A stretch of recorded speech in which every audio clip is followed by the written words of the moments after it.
الحمدللہ وحدہ والصلاة والسلام علی من لا نبی بعد اما بعد فاعوذ باللہ من الشیطان الرجیم بسم اللہ الرحمن الرحیم۔ عہد پیری کو وہ تازہ شباب دیتے ہیں، خشک شاخوں کو بھی رنگ گلاب دیتے ہیں۔ پڑھ لے درود غفلت نہ کرے مومن، تیرے سلام کا وہ اب بھی جواب دیتے ہیں۔ مولا صلی وسلم دائما سرمدا علی حبیبی کا خیر الخلق کلہم ثم الرضا عن ابی بکر وعن عمر وعن علی وعن عثمان ذی الکرم یا رب بالمصطفیٰ بلغ مقاصدنا واغفر لنا ما مضى واسع الکرم۔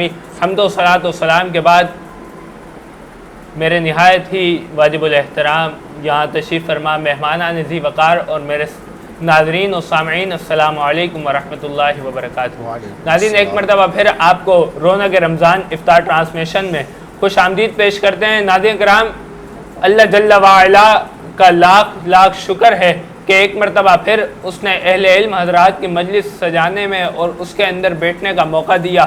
اللہ رب العزت بندہ ناچیز کو حق اور سچ بیان کرنے کی توفیق عطا فرمائے۔ ناظرین کرام، آج جس موضوع پر ہم بات کرنے لگے ہیں وہ موضوع ایک عظیم اہمیت کا حامل ہے۔ وہ موضوع صحابہ کرام رضوان اللہ تعالی علیہم اجمعین کی عظمت اور سیرت ہے۔ ناظرین کرام، اس پر انشاءاللہ اپنے مہمان علماء کرام سے گفتگو ہوگی۔ پہلے کی طرح آج پھر ہماری ٹرانسمیشن کا آغاز باقاعدہ تلاوت کلام پاک سے کیا جا رہا ہے۔ آج ہمارے ساتھ موجود ہیں جناب قاری احمد رضا نعیمی صاحب۔ السلام علیکم۔ حضرت أعوذ بالله من الشيطان الرجيم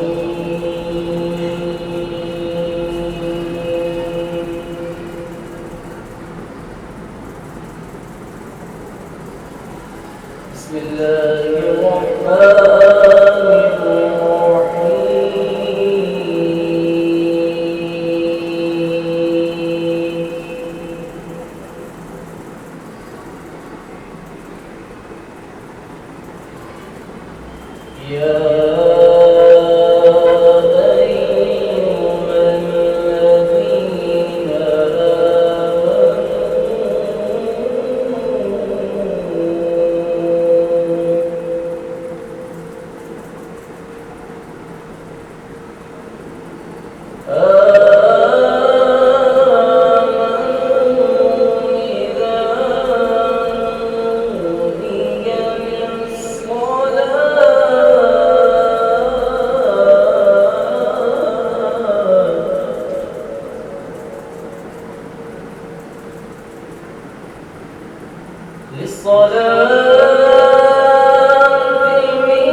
سبحان اللہ۔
سبحان اللہ سبحان اللہ۔ بہت خوبصورت انداز کے اندر تلاوت کلام پاک سے ہمارے قلوب اور اذہان کو منور فرما رہے تھے محترم و مکرم جناب حافظ احمد رضا نعیمی صاحب۔ ناظرین کرام، آج ہمارا موضوع صحابہ کرام رضوان اللہ تعالی علیہم اجمعین کی ذات مبارکہ ہے۔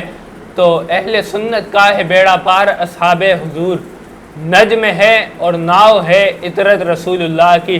ناظرین کرام، یہاں وقت ہوا ہے ایک بریک کا۔ بریک کے بعد جب حاضر ہوں گے تو سرکار دو عالم صلی اللہ علیہ وسلم کی مدح سرائی سنیں گے، ہمارے ساتھ مہمان ہوں گے، ہم اپنے موضوع کے مطابق مہمانوں سے گفتگو کریں گے، لیکن پہلے ایک وقفہ۔ السلام علیکم ورحمۃ اللہ۔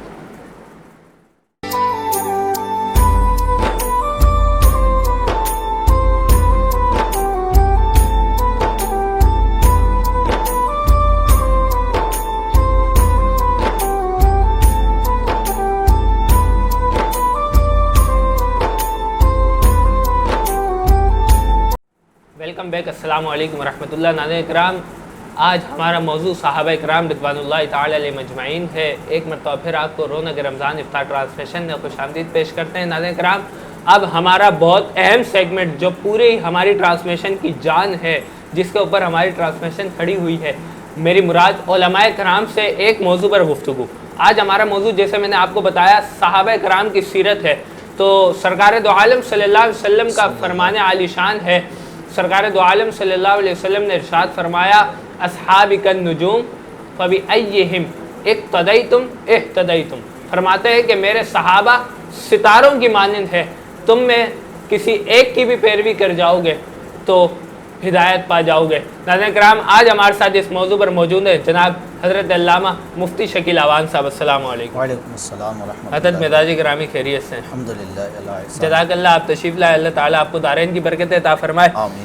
علامہ صاحب، جیسا کہ آج ہمارا موضوع ہے صحابہ کرام کی سیرت، تو سب سے پہلے ہمارے ناظرین کو بتائیں، ہمیں بتائیں کہ صحابی کسے کہتے ہیں، اور صحابہ کرام رضوان اللہ تعالی علیہ مجمعین کی تعداد کے حوالے سے ذرا بریفنگ دیں۔ نحمدہ ونصلی ونسلم علی رسول الکریم، اما بعد فاعوذ باللہ من الشیطان الرجیم، بسم اللہ الرحمن الرحیم۔ قال اللہ تبارک و تعالی فی مقام القرآن، رضی اللہ عنہم ورضوا عنہ، صدق اللہ العظیم۔ بہت ہی مشکور ہیں علامہ عبید رضا قادری صاحب کا کہ آپ نے ہمیں رونق رمضان افطار ٹرانسمیشن میں مدعو کیا۔ اللہ تبارک و تعالی آپ کے علم میں برکتیں اور وسعت عطا فرمائیں۔ آج کا جو موضوع ہے سیرت صحابہ و فضائل صحابہ، ماشاءاللہ بہت ہی اہم کردار ادا کر رہے ہیں آپ اس ٹرانسمیشن کے ذریعے لوگوں تک دین کا پیغام پہنچانے کی کوشش ہماری کر رہے پوری ہیں۔ ٹیم ہے ماشاءاللہ، اسد مبارکی صاحب ہیں، شاہ صاحب ہیں، پوری ٹیم ہے۔ بس یہ دین کا کام کسی بھی طرح لوگوں تک پہنچانا ہمارا مقصد ہے۔ اللہ تبارک و تعالی ہمیں مقصد میں کامیابی اور کامرانی نصیب فرمائے۔ جزاک اللہ۔ آپ نے سوال کیا کہ صحابہ کسے کہا جاتا ہے، تو علماء کرام اس پر فرماتے ہیں کہ صحابہ کی تعریف یہ ہے کہ جس نے سرکار دو عالم صلی اللہ علیہ وسلم کو ایمان کی حالت میں زیارت کی، سرکار دو عالم صلی اللہ علیہ وسلم کی جس نے ایمان کی حالت میں زیارت کی اور پھر ایمان کی حالت میں ہی اس دار فانی سے رخصت ہوئے، انہیں صحابہ کہا جاتا ہے۔ جنہوں نے سرکار دو عالم صلی اللہ علیہ وآلہ وسلم کا دور پایا اور پھر سرکار دو عالم صلی اللہ علیہ وآلہ وسلم کی زیارت نہ کر سکے، دور پایا اور سرکار دو عالم صلی اللہ علیہ وسلم کی زیارت نہ کر سکے اور حالت ایمان میں بھی تھے، تو انہیں صحابی نہیں کہا جائے گا۔ اس کی وجہ یہ ہے کہ صحابہ کے لیے شرط قرار دے دیا کہ سرکار دو عالم صلی اللہ علیہ وآلہ وسلم کی زیارت کا ہونا ایمان کی حالت میں، اور ایمان کی حالت میں ہی اس دار فانی سے رخصت ہونا، اسے صحابہ کہا جاتا ہے۔ حضرت صحابی کی تعریف میں آپ نے فرمایا کہ ایمان کی حالت میں اور پھر دیدار مصطفیٰ ہونا، پھر ایمان کی حالت میں رخصت ہونا، تو کیا ہم دیکھتے ہیں کہ علماء نے اور کئی عشاقان مصطفیٰ نے حضور سرور عالم صلی اللہ علیہ وسلم کا خواب میں دیدار کیا ہے، تو کیا وہ بھی صحابی ہیں؟ اس حوالے سے آپ کیا فرماتے ہیں؟ نہیں، اس حوالے سے یہ ہے کہ وہ ان کو صحابہ نہیں کہا جائے گا۔ خواب تو خواب، اگرچہ سرکار دو عالم صلی اللہ علیہ وآلہ وسلم ظاہری طور پر دنیا سے پردہ فرما گئے ہیں، اور اللہ تبارک و تعالیٰ کی عطا سے آپ صرف خواب میں نہیں بلکہ بیداری کے عالم میں بھی زیارت کروانا چاہیں تو سرکار دو عالم صلی اللہ علیہ وسلم کو یہ اختیار ہے کہ بیداری کے عالم میں بھی آپ صلی اللہ علیہ وآلہ وسلم زیارت کروا سکتے ہیں، اور نہ صرف کروا سکتے ہیں بلکہ کروائی بھی ہے۔ حضرت علامہ عبد الرحمن رضی اللہ تعالیٰ عنہ رحمۃ اللہ تعالیٰ علیہ، جنہوں نے کم و بیش 75 مرتبہ جاگتے ہوئے سرکار دو عالم صلی اللہ علیہ وسلم کی زیارت کی ہے، لیکن وہ ان کو صحابی نہیں کہا جائے گا۔ وہ اس وجہ سے صحابہ اکرام کی جو تعریف ہے کہ حالت ایمان میں زیارت کرنا، اور جنہوں نے جاگتے ہوئے اولیاء کرام نے سرکار دو عالم صلی اللہ علیہ وسلم کی حالت ایمان میں زیارت کی، لیکن اس کے اندر یہ بھی ضروری ہے کہ وہ زمانہ سرکار دو عالم صلی اللہ علیہ وآلہ وسلم کا ہو، اور سرکار دو عالم صلی اللہ علیہ وسلم اپنے حیاتی دنیا کے اندر ظاہری طور پر حیات پر ہوں، تو اس حیاتی طور پر ظاہری طور پر جب سرکار دو عالم صلی اللہ علیہ وآلہ وسلم دنیا میں جلوہ گر تھے، اور پھر اس وقت جنہوں نے سرکار دو عالم صلی اللہ علیہ وسلم کی زیارت کی ان کو صحابہ کہا جائے گا۔ اس کے بعد والوں کو یعنی سرکار دو عالم صلی اللہ علیہ وسلم کے ظاہری وصال کے بعد جنہوں نے جاگتے ہوئے زیارت کی یا خواب میں سرکار دو عالم صلی اللہ علیہ وسلم کی زیارت کی تو وہ ان کی خوش نصیبی ہے، لیکن انہیں صحابہ نہیں کہا جائے گا۔ اچھا جی، حضرت کیا فرماتے ہیں کہ صحابہ کرام رضوان اللہ تعالی علیہم اجمعین کی سیرت، عظمت، فضیلت کے حوالے سے؟ سرکار دو عالم صلی اللہ علیہ وآلہ وسلم نے، آپ نے حدیث مبارکہ پڑھی کہ اصحابی کا نجوم فبأیہم اقتدیتم اہتدیتم، کہ میرے صحابہ ستاروں کی مانند ہے، ان میں سے کسی ایک کی بھی اتباع کر لو تو ہدایت پا جاؤ گے۔ اعلیٰ حضرت امام اہل سنت امام الشاہ احمد رضا خان فاضل بریلوی علیہ رحمۃ الرحمن نے ایک شعر میں پورے ہی اس کی تعریف کو بند کر دیا کہ اہل سنت کا ہے بیڑا پار۔ واہ واہ واہ واہ، اہل سنت کا ہے بیڑا پار۔ آگے لکھتے ہیں اصحاب حضور نجم ہیں، یہ تو پورا جو شعر ہے نا کہ اہل سنت کا ہے بیڑا پار اصحاب حضور، پھر دوسرا مصرع شروع ہو جاتا ہے نجم ہے اور ناؤ ہے عطرت رسول اللہ کی۔ تو اعلیٰ حضرت نے فرمایا کہ اہل سنت کا ہے بیڑا پار، اہل سنت کا بیڑا پار اس وقت ہوگا اور وہ سنی ہوگا ہی اس وقت جب اصحاب رسول کو نجم مانے گا اور ناؤ جو کشتی ہے وہ عطرت رسول اللہ صلی اللہ علیہ وسلم کو مانے گا۔ یعنی کہ سرکار دو عالم صلی اللہ علیہ وسلم کے جتنے بھی صحابہ ہیں تمام کے تمام صحابہ ستاروں کی مانند ہے۔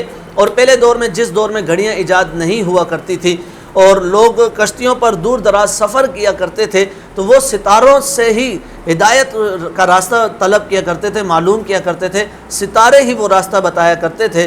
تو ناؤ جو ہے ناؤ کو تشبیہ دی عطرت رسول یعنی جو اہل بیت ہیں ان سے ناؤ کو تشبیہ دی کہ صرف سرکار دو عالم صلی اللہ علیہ وآلہ وسلم کے صحابہ پر ایمان لانے سے اہل سنت کا بیڑا پار نہیں ہوگا بلکہ صحابہ کے ساتھ ساتھ عطرت رسول اللہ یعنی اہل بیت پر بھی ایمان لانا یہ ضروری ہو جائے گا۔ سبحان اللہ۔ اور اہل بیت کے ساتھ ساتھ صحابہ کرام رضوان اللہ تعالی علیہم اجمعین کے مقام، فضیلت، عظمت، اکملیت کو جاننا بھی ماننا بھی بہت ضروری ہے۔ ناظرین کرام، یہ جو بات حضرت آپ نے کہی اہل سنت کا ہے بیڑا پار اصحاب حضور، نجم ہے اور ناؤ ہے عطرت رسول اللہ کی، امام اہل سنت کا یہ بہت ہی عمدہ اور بہت اعلیٰ شعر ہے جس کے اندر امام اہل سنت نے امام کا تو ہر کلام اور امام کا ہر شعر ہی قرآن و حدیث کی روشن دلیل ہے اور روشن شرح ہے، تو اس کے اندر بھی امام اہل سنت نے حدیث کو بیان فرمایا ہے۔ اللہ اکبر۔ تو الحمدللہ یہ اہل سنت کا مقدر ہے کہ ہمارے ایک ہاتھ میں صحابہ کرام رضوان اللہ تعالی علیہم اجمعین کا دامن ہے، ایک ہاتھ میں اہل بیت اور قرآن کا دامن ہے، یہ اہل سنت کا مقدر ہے۔ حضرت صحابہ کرام رضوان اللہ تعالی علیہم اجمعین میں سے جو مخصوص شخصیات ہیں ان کے عشق رسول اور ان کے حوالے سے آپ کیا فرماتے ہیں؟ یہ سوال چھوڑ کر جا رہا ہوں لیکن پہلے ایک وقفہ۔ السلام علیکم ورحمۃ اللہ۔ جب وقفے سے واپسی آئیں گے تو سوال کا جواب علامہ صاحب سے لیں گے۔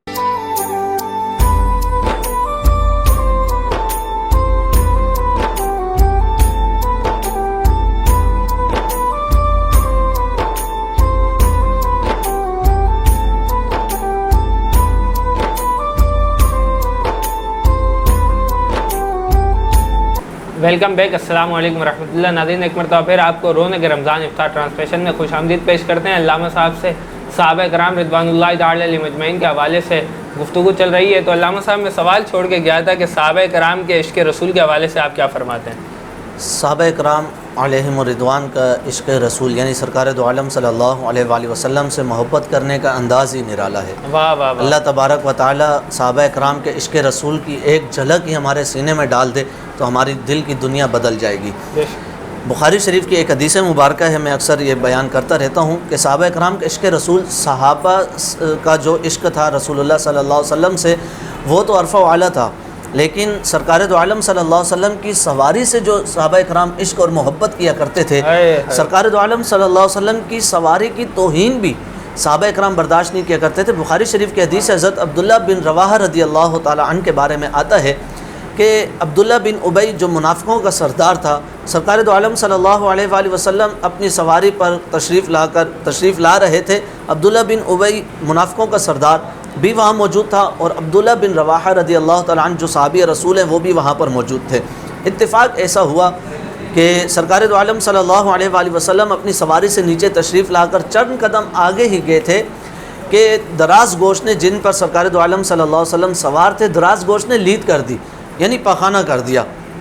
تو عبداللہ بن ابی منافق جو تھا، منافقوں کا سردار، وہ تو ویسے بھی سرکار دو عالم صلی اللہ علیہ وآلہ وسلم سے بغض رکھتا تھا، تو اس نے بغض کی وجہ سے اپنے امامہ وہ بھی پہنتا تھا، پگڑی اس نے بھی پہنی ہوئی تھی۔ آج ہم جس پگڑی والے کو دیکھتے ہیں کہتے ہیں یہ عاشق رسول ہے، اس طرح نہیں، ہمیں اس کو عاشق رسول کو پرکھنا پڑتا ہے، سب سے پہلے جاننا پڑے گا اس کا عقیدہ کیا ہے۔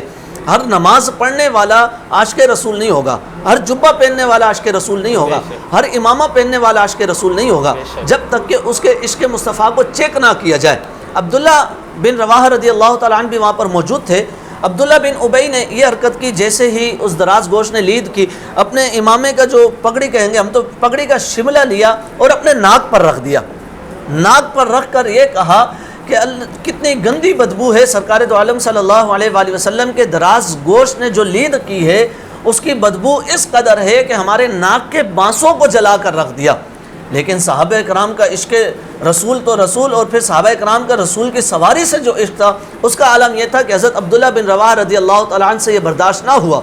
حضرت عبداللہ بن رواحہ رضی اللہ تعالیٰ عنہ سرکار دو عالم صلی اللہ علیہ وسلم موجود ہیں، پوچھنے کے لیے نہیں گئے کہ یا رسول اللہ صلی اللہ علیہ وسلم آپ کی سواری کی لید کی، پیشاب کی بے ادبی کر دی ہے، ہم کیا حکم لگائیں اس پر، پوچھنے کے لیے نہیں گئے، بلکہ حضرت عبداللہ بن رواحہ رضی اللہ تعالیٰ عنہ نے وہیں پر حضرت عبداللہ بن رواحہ رضی اللہ تعالیٰ عنہ نے عبداللہ بن ابی کو وہیں پر پکڑا اور لٹا دیا، اور حدیث شریف میں آتا ہے مکوں سے مارا، چپلوں سے مارا، لکڑی سے مارا، اور کہا کہ تو کہتا ہے کہ سرکار دو عالم صلی اللہ علیہ وآلہ وسلم کے دراز گوشت کی جو لید ہے اس میں بدبو آتی ہے، ہم سے پوچھو، خدا کی قسم سرکار دو عالم صلی اللہ علیہ وسلم کے دراز گوشت کی لید کی جو بو ہے وہ مشک اور عنبر سے بھی زیادہ خوشبودار ہے۔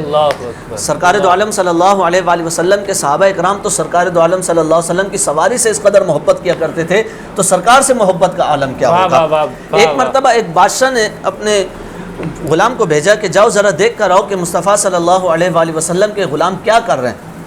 سرکار دو عالم صلی اللہ علیہ وآلہ وسلم دریا کے کنارے وضو فرما رہے ہیں۔ اب عشق مصطفیٰ کی بات ہے صحابہ اکرام کے، تو صحابہ اکرام نے ایک مرتبہ یہ ہوا، اب اس حدیث کو تھوڑا، سرکار دو عالم صلی اللہ علیہ وآلہ وسلم نے ایک مرتبہ اپنا لعاب دہن اپنے منہ مبارک سے باہر جلوہ افروز فرمایا، جیسے ہی لعاب دہن منہ مبارک سے باہر نکلا سرکار دو عالم صلی اللہ علیہ وسلم نے اپنا ہاتھ آگے کر دیا کہ سرکار دو عالم صلی اللہ علیہ وسلم کا لعاب دہن وہ زمین پر نہ گرے بلکہ ہاتھ پر گرے، اور صحابہ کرام نے اس لعاب دہن کو اپنے ہاتھوں پر مسل کر اپنے چہروں پر مسل لیا۔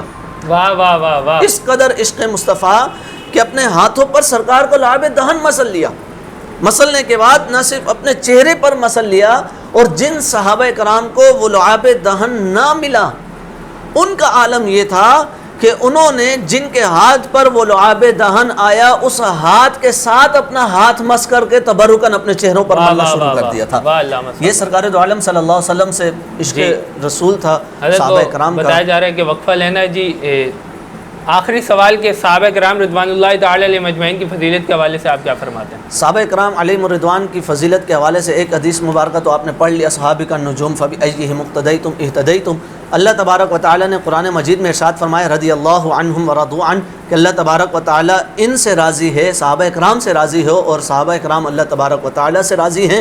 اور اس آیت مبارکہ کے اندر سرکار دو عالم صلی اللہ علیہ وسلم کے جتنے بھی صحابہ ہیں ان تمام کے تمام صحابہ کا ذکر ہے، چاہے وہ حضرت ابوبکر صدیق رضی اللہ تعالیٰ عنہ ہو، چاہے وہ حضرت ابو ہریرہ رضی اللہ تعالیٰ عنہ ہو، چاہے وہ حضرت امیر معاویہ رضی اللہ تعالیٰ عنہ ہو، چاہے وہ حضرت ابو سفیان رضی اللہ تعالیٰ عنہ ہو، ان تمام کے تمام صحابہ کرام کا ذکر اس آیت مبارکہ میں ہے کہ رضی اللہ عنہم ورضوا عنہ۔ اور ایک مثال آپ سرکار دو عالم صلی اللہ علیہ وآلہ وسلم نے حدیث مبارکہ ارشاد فرمائی کہ مثل اصحابی فی الناس، مثل اصحابی فی الناس کالملح فی الطعام، کہ میرے صحابہ کی لوگوں کے درمیان مثال اس طرح ہے جس طرح کھانے کے اندر نمک کی اہمیت ہوتی ہے، اس طرح میرے لوگوں کے درمیان میرے صحابہ کی بھی اتنی ہی اہمیت ہے۔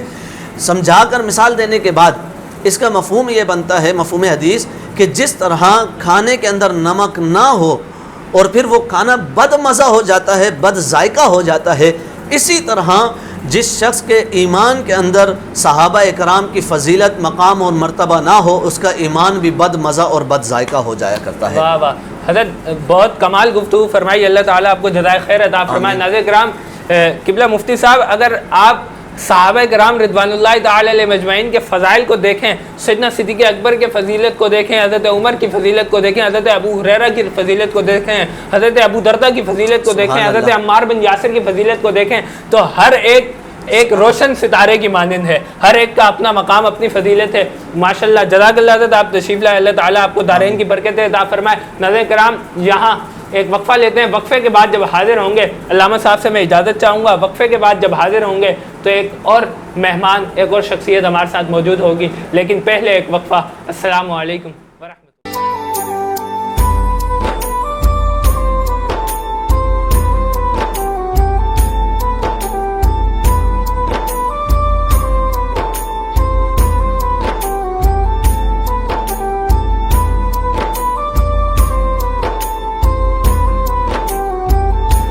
ویلکم بیک، السلام علیکم ورحمۃ اللہ۔ ناظرین کرام، ایک مرتبہ پھر آپ کو رونق رمضان افطار ٹرانسمیشن میں خوش آمدید پیش کرتے ہیں۔ ناظرین کرام، آج ہم جس موضوع پر بات کر رہے تھے وہ صحابہ کرام رضوان اللہ تعالی علیہ مجمعین کی ذات مبارکہ ہے۔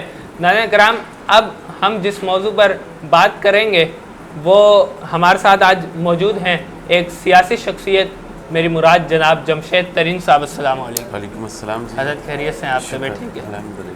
ناظرین کرام، ان سے خدمت خلق کے حوالے سے ہم بات کریں گے، چند سوالات کریں گے حضرت سے۔ بہت شکریہ آپ تشریف لائے، اللہ تعالیٰ آپ کو اس کی جزا عطا فرمائے۔ ناظرین کرام، آج ہمارے ساتھ ایک اور شناخواہ موجود ہیں، جناب کاشان ملباری صاحب۔ السلام علیکم۔ پیش کریں حضور کی بارگاہ میں آج کیا پیش کرتے ہیں؟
سبحان اللہ خاشان ملباری صاحب، بہت اعلیٰ کلام آپ نے پیش کیا کہ حضور ایسا کوئی انتظام ہو جائے، سلام کے لیے حاضر غلام ہو جائے۔ ناظرین کرام، کرونا کی وجہ سے فلائٹس بند ہیں، لیکن عشاقان مدینہ یہاں تڑپ رہے ہیں۔ میں ایسے لوگوں کو بھی جانتا ہوں کہ جو کئی سالوں سے رمضان کے اندر مدینہ جایا کرتے تھے، لیکن آج وہ تڑپ رہے ہیں۔ تو یا رسول اللہ کرم فرمائیے، عشاق مدینہ تڑپ رہے ہیں۔ ناظرین کرام، آج ہمارے ساتھ جو سیاسی شخصیت موجود ہیں، جناب جمشید ترین صاحب، میں پہلے تعارف کرا چکا ہوں۔ ناظرین کرام، ان سے حضرت سے ہم سوال کرتے ہیں، جمشید بھائی آپ کیا فرماتے ہیں اس حوالے سے کہ خدمت خلق کس طرح، اس کا کوئی اچھا ذریعہ کیا ہے، اچھا طریقہ خدمت خلق کا کیا ہے، اور کیا صرف مال کے ذریعے ہی خدمت خلق ہو سکتی ہے، اور کوئی راستہ، اور کوئی ذریعہ، اور کوئی طریقہ کیا نہیں ہے؟ بسم اللہ الرحمن الرحیم۔ سب سے پہلے تو میں آپ کو مشکور ہوں، رمضان افطار ٹرانسمیشن جو آپ نے شروع کیا یہ پروگرام، آپ کی پوری ٹیم کا میں مشکور ہوں، قادری صاحب آپ کا، اسد مبارکی صاحب کا، اور ہمیں آپ نے عزت دی، بلوایا، اور بڑا بہترین سوال آپ نے کیا۔ دیکھیں، سب سے پہلے تو یہ ہے کہ یہ تو ایک چناؤ ہوتا ہے، خدمت کا جو کام ہے اس کے لیے تو اللہ پاک کے طرف سے ایک چناؤ ہوتا ہے۔ جب اللہ پاک انسان کو چنتا ہے کہ اے بندے تو نے میری خدمت کرنی ہے، تو اس خدمت میں پھر مال و دولت کی ضرورت نہیں رہتی۔ اگر خدمت کی بات آتی ہے تو ایک کانٹا اٹھا لینا بھی راستے سے، ایک کیلے کا چھلکا بھی اٹھا لینا ایک خدمت میں آ جاتا ہے، اس میں بھی اللہ پاک آپ کو 10 نیکیاں دے دیتا ہے کہ بھئی دیکھو میرے بندوں کی خدمت کے لیے کر رہے ہیں کہ کوئی اس کو کانٹا نہ چبھے کسی کو، اور اس کیلے کے چھلکے سے کوئی پسل کر گر نہ جائے۔ ضروری نہیں ہے کہ بہت سارا مال و دولت ہو اور ہم غریبوں میں بہت سارے لاکھوں اور کروڑوں روپے بانٹ دیں تب خدمت ہوتی ہے۔ خدمت تو یوں بھی ہو سکتی ہے کہ ان والا مال بالنیت، عمل کا دار و مدار نیت پر ہے۔ اگر آپ نے اس نیت سے یہ خدمت کی کہ اگر میرے ایک پڑوسی کو تکلیف ہے، اس کی گلی میں گٹر بند ہے اور اس کی بدبو سے وہ پریشان ہے، اور آپ نے اس پڑوسی کی مدد کی، آپ نے کوشش کی اس کا گٹر کھلوا دیا، تو یہ بھی ایک خدمت ہے۔ اور اس کے علاوہ خدمت کے اور بہت سارے طریقے ہیں، کیونکہ خدمت سے ہی خدا ملتا ہے۔ اچھا اخلاق بھی ایک خدمت میں آتا ہے۔ اگر آپ ایک مسکرا کر کسی سے بات کر لیجئے تو وہ بھی خدمت میں آتا ہے۔ بہت اعلیٰ بات کہی۔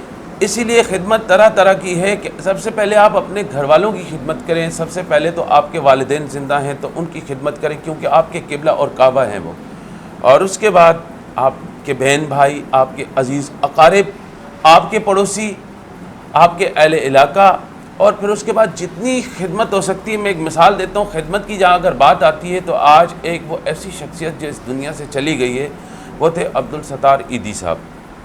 انہوں نے جب خدمت کا یہ جذبہ ان میں آیا اور اللہ پاک نے ان کا چناؤ کیا کہ آپ نے خدمت کرنی ہے میرے بندوں کی، تو اپنی بیوی بلقیس ایدی اور ان کے ہمراہ انہوں نے ایک کاسا پکڑ لیا اور لوگوں سے کہا دکانوں پر گھومے کہ مجھے آپ تھوڑا سا کچھ دیں کہ میں خدمت کروں۔ تو کسی نے مذاق اڑایا، کسی نے بیکاری سمجھ کر دیا، لیکن کیا تھا کہ آرڈر ہو چکا تھا، چناؤ ہو چکا تھا اللہ رب العزت کے ہاں سے۔ تو انہوں نے کرتے کرتے 1 روپے 2 روپے سے جمع کیا۔ آج پوری دنیا عبدالستار ایدی صاحب کو مانتی ہے، کئی غریبوں کو وہ کھلاتے ہیں، کئی غریبوں کو وہ پلاتے ہیں۔ اسی طرح آپ دیکھ لیں کہ خدمت کی بات آتی ہے تو سیلانی ویلفیئر بہترین کام کر رہا ہے اس وقت، وہ بھی لوگوں کو کھلاتا ہے پلاتا ہے. کئی ممالک میں دعوت اسلامی کا وہ دیکھ لیں تو یہ نیچے سے اٹھا جاتا ہے اور اوپر تک جایا جاتا ہے. ہمیشہ انسان نیچے سے اوپر سے نیچے نہیں آتا, نیچے سے اوپر کی طرف جاتا ہے. تو خدمت کا جذبہ اگر آپ کے ذہن میں ہے تو آپ بغیر کسی پیسے سے بھی خدمت کر سکتے ہیں. تو بہترین کام یہ ہے کہ آپ اللہ کے حضور ایک بہترین سوچ رکھیں کہ اللہ مجھے چن لے کہ ہم کوئی ایسا خدمت کا کام کر چلیں کہ اس کے لیے بہت جہاد رہیں. بالکل. ناظرین کرام یہاں وقت ہوا ہے ایک بریک کا, بریک کے بعد حاضر ہوں گے تو ایک اہم سوال آپ سے کرنا ہے, لیکن پہلے ایک وقفہ. السلام علیکم ورحمۃ اللہ.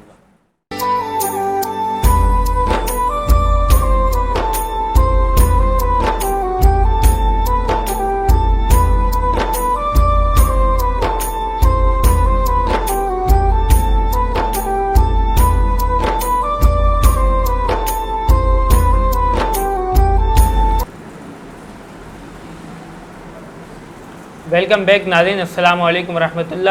ناظرین کرام ایک مرتبہ پھر آپ کو رونق رمضان افطار ٹرانسمیشن میں خوش آمدید پیش کرتے ہیں. ناظرین کرام جیسا کہ آپ کے علم میں ہے کہ پہلے مہمان علماء کرام سے گفتگو ہوئی, اب سیاسی شخصیت ہمارے ساتھ موجود ہیں, تو بہت اعلیٰ خدمت خلق کے حوالے سے آپ بریفنگ دے رہے تھے. تو میرا اب یہ سوال ہے جمشید ترین صاحب کہ جس طرح سود بہت زیادہ بڑھ رہا ہے اس دور کے اندر, تو سود کی روک تھام کے لیے میں اور آپ انفرادی طور پر اجتماعی طور پر کیا کر سکتے ہیں؟ دیکھیں جی, ملک پاکستان جب بنا تو اس کی بنیادوں میں ہمارے بزرگوں کا لہو شامل تھا, ہمارے بچوں کا, ہماری خواتین کا, بڑی قربانیوں کا, اور اس کا مقصد تھا لا الہ الا اللہ محمد الرسول اللہ. کلمے کی بنیاد پر یہ ملک, اور اسی رمضان المبارک کے مقدس مہینے میں اللہ پاک نے ہمیں یہ ملک عطا کیا. اگر اس وقت صحیح سمت سے یہ ملک چلایا جاتا, اسلامی قوانین کے مطابق اس ملک کو چلایا جاتا, تو آج یہ نوبت نہ آتی. لیکن بڑی بدقسمتی سمجھیں یا لاپرواہی سمجھیں کہ پاکستان تو بنا کلمے کی بنیاد پر, لیکن اس کا جو مشن تھا اس کو چھوڑ دیا گیا, اور وہ انگریز اس کو لے کر شروع دن سے آج تک انگریز کے اشاروں پر یہ ملک چل رہا ہے. جتنی حکومتیں چلتی ہیں وہ انگریز کے اشارے پر چلتی ہیں. یہاں میں ایک بات ایڈ کرنا چاہوں گا. آپ نے جو بات کہی نا کہ یہ رمضان المبارک میں بنا ہے, تو یہ بات مذاقیہ تو ہے لیکن حقیقت ہے. بات یہ ہے کہ رمضان المبارک کے اندر جو چیز کھانے پینے کی یا جو چیز بنتی ہے نا, ہر کوئی اسے شوق سے کھاتا ہے, اور اس کے اندر اللہ تعالیٰ برکت بھی ڈالتا ہے. تو رمضان میں پاکستان بنا ہے, 71 سال سے کھایا جا رہا ہے, اتنی برکت ہے کہ ختم نہیں ہو رہا. جی بالکل بالکل, یہ برکتیں ہیں. لیکن دیکھیں نا, پاکستان کو اس طرح نوچا ہر حکمران نے اور ہر شخص نے, لیکن اللہ پاک نے اتنی برکت دی اس میں کہ پھر بھی آج پاکستان اپنے پیروں پر مضبوط طریقے سے کھڑا ہے. بالکل, یہ صرف اور صرف اللہ پاک کی مدد, حضور پاک صلی اللہ علیہ وآلہ وسلم کی نظر کرم ہے. بالکل ہمارے علماء کرام کا بڑا کردار ہے. تو میں بات کر رہا تھا کہ اگر اس سمت سے چلایا جاتا ملک, تو آج سود تو کیا کوئی بھی ظلم جبر یا کوئی دو نمبری نہیں ہوتی. بالکل. لیکن بدقسمتی کے ساتھ آج ہمارے ملک میں انگریز کا قانون چل رہا ہے. کلمہ تو ہم لا الہ الا اللہ محمد رسول اللہ پڑھتے ہیں, لیکن اس کو فالو نہیں کرتے اور اس پر عمل نہیں کرتے, اور ہم انگریز کی پٹھڑی پر چل رہے ہیں. میں یہ کہتا ہوں کہ اگر سود کا خاتمہ کرنا ہے تو سب سے اہم کردار اگر اس میں کسی کا ہمیں چاہیے تو وہ پاکستان کے علماء کرام کا چاہیے, وہ مذہبی جماعتوں کا چاہیے. کئی مذہبی جماعتیں آئی بھی ہیں اور انہوں نے ایک نعرہ لگایا کہ انقلاب, اسلامی انقلاب. ہمیں ملک پاکستان میں اسلامی انقلاب کی بڑی سخت ضرورت ہے. تو میں سمجھتا ہوں کہ سب سے بہترین طریقہ, سب سے بہترین جو فرمان ہے وہ اللہ رب العزت کا ہے. آپ کو فرما دیا کہ سود کو کس طرح روکنا ہے, اور پھر اس کے بعد بہترین اور مقدس کتاب اور بہترین نبی صلی اللہ علیہ وآلہ وسلم کے فرمان آپ کے سامنے ہیں. اللہ کا فرمان, اس کی مقدس کتاب قرآن کریم, اور حضور اکرم صلی اللہ علیہ وآلہ وسلم کی حدیثیں موجود ہیں کہ آپ نے سود کو کس طرح روکنا ہے. اگر سارے مسلمان علماء کرام کے پیچھے چلیں اور علماء کرام کو اپنے سر کا تاج سمجھ کر چلیں, تو میں سمجھتا ہوں کہ سود کا بھی خاتمہ ہو سکتا ہے, ظلم کا بھی خاتمہ ہو سکتا ہے, جبر کا بھی خاتمہ ہو سکتا ہے. یہ جو آپ نے نقطہ بیان کیا ہے نا جمشید ترین صاحب, کے علماء کرام کو اپنے سر کا تاج سمجھیں اور علماء کرام کے پیچھے چلیں, ان کی اقتدا کریں، ان کی پیروی کریں، تو یہ تو آپ نے اتنا بڑا قاعدہ اور اتنا بڑا قانون بیان کر دیا کہ ساری برائیاں ختم ہو جائیں گی، کیونکہ علماء کوئی اپنی طرف سے تو کوئی بات نہیں کریں گے، وہ جو قرآن اور حدیث کی شرح ہے اس کو بیان کریں گے، اور اگر مسلمان علماء کی پیروی کرے گا تو وہ تو پھر ہر برائی سے بچ جائے گا۔ اب بات یہ ہے کہ اس دور کے اندر کسی کو کوئی بیماری ہوتی ہے تو وہ ڈاکٹر کے پاس جاتا ہے، ٹھیک ہے، کوئی مسئلہ ہو، گاڑی خراب ہو تو وہ میکینک کے پاس جاتا ہے، ہر ایک کا ایک اسپیشلسٹ ہے، لیکن ہم نے یہ دیکھا ہے کہ دین کے معاملے میں لوگ اپنے آپ سے مشورہ کرنے لگ جاتے ہیں، لوگ آپس میں بیٹھ جاتے ہیں، علماء کی طرف رجوع نہیں کرتے، جس کی وجہ سے یہ برائیاں پھیلتی ہیں۔ جی بالکل آپ کی بات بجا ہے، میں یہی تو فرما رہا تھا کہ سود کا نظام کبھی ختم نہیں ہو سکتا۔ اس کی بنیادی وجہ یہ ہے کہ آپ اور ہم، ہر پاکستانی سود میں مبتلا ہے۔ جو ہم یہودی ممالک سے قرضے لیتے ہیں، ظاہر سی بات ہے آپ کے ٹیکسز سے ہوتا ہے، وہ آپ بھی اس میں ٹیکس پے کرتے ہو، آپ بھی اس میں شامل ہیں، اس جرم میں شامل ہیں۔ جب تک اسلامی حکومت کا قیام نہیں ہوتا اس ملک پاکستان میں، حقیقت میں ریاست مدینہ نہیں بنتا۔ یہ باتیں نہیں، یہ نعرے والی بات نہیں کر رہا ہوں ریاست مدینہ کی، جو حقیقت پر مبنی ریاست مدینہ ہے وہ صرف علماء کرام بنا سکتے ہیں، کیونکہ جن کے سینوں میں قرآن ہے، جو قرآن سے ڈرتے ہیں، جو اللہ اور رسول سے ڈرتے ہیں، وہی اسلامی انقلاب لا سکتے ہیں۔ باقی یہ لبرل حکومتیں اور یہ یہود و نصارہ کے ساتھ ملے ہوئے لوگ کبھی بھی آپ کے سود کا نظام نہیں ختم کر سکتے۔ آپ کے ہر چیز میں سود شامل ہے، بالکل، آپ کے بینکوں میں چلے جائیں سود ہے، آپ قرضے لے رہے ہیں اس میں سود ہے، آپ جس طرح آپ دیکھیں اگر قسط پر ایک اس طرح کا موبائل بھی خریدتے ہیں آپ قسطوں پر تو اس میں بھی سود آتا ہے۔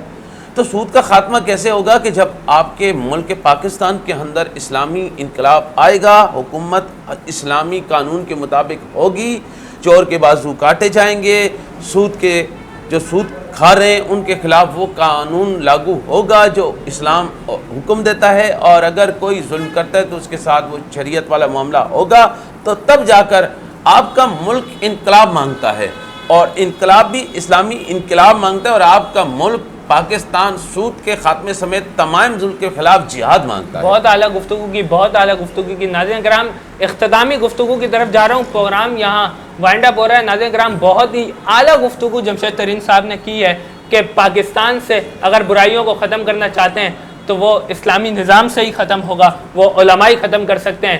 صرف ریاست مدینہ کا دعوے دار نہ بنیں، صرف باتیں اور اعلانات نہ کریں، بلکہ عملی میدان کے اندر اتر کر کام کریں، تو انشاءاللہ معاشرہ ترقی کرے گا۔ ناظرین کرام، بہت شکریہ۔ اگر اس پروگرام کے اندر کوئی غلطی کوتاہی ہو گئی ہو تو اسی مجلس کے اندر اللہ کے حضور معافی کا طلبگار ہوں۔ اشہدو ان لا الہ الا اللہ محمد رسول اللہ۔ ناظرین کرام، دعاؤں میں یاد رکھیے گا، اللہ میرا اور آپ کا حامی و ناصر ہو۔ والسلام مع الاکرام۔ اسلام زندہ باد، پاکستان پائندہ باد۔ ملاقات ہوگی اگلے پروگرام رونق رمضان افطار ٹرانسمیشن میں۔